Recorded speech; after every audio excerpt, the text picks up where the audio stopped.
যে কথা আর হয়তো বলা হবে না। আমি সেই কবে সত্য বলতে ভুলে গেছি কবিতার গন্ধে মানবতার রসদ দিতে। আমি ক্রমশ গীতদাস হয়ে যাচ্ছি ভূখণ্ডের কিছু শৃঙ্খলিত জীবনের কাছে।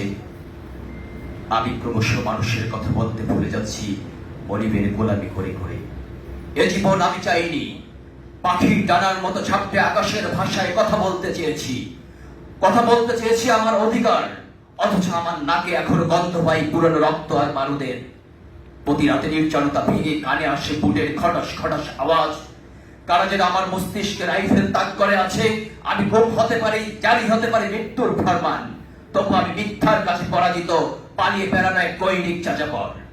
রাতের অন্ধকার, ক্ষুধার্ত ক্ষুদিরা ভেড়ে যায় ডাস্টবিনে, নিশ্চুপ খেয়ে ফিরে ঘরে। আমি অবাক দৃষ্টিতে দেখি যিশুর ক্রুশবিদ্ধ লাশ ক্রমশ হেঁটে আসছে লোকালয়ে।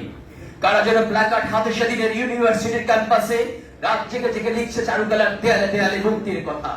একদিন এই শাহবাগের ফুলের দোকানগুলোতে বিক্রি হবে বুলেট, একদিন বিশ্ববিদ্যালয়ের কলেজগুলো হবে রাইফেল, একদিন শহরের ডাস্টবিনগুলো হবে লাশের, একদিন আমার প্রিয়তমার শাড়ি হবে লাল শুভ্র কাপড়ের, একদিন কাটাপাড়ের সব পশু পাখির দোকানেতে বিক্রি হবে কফি।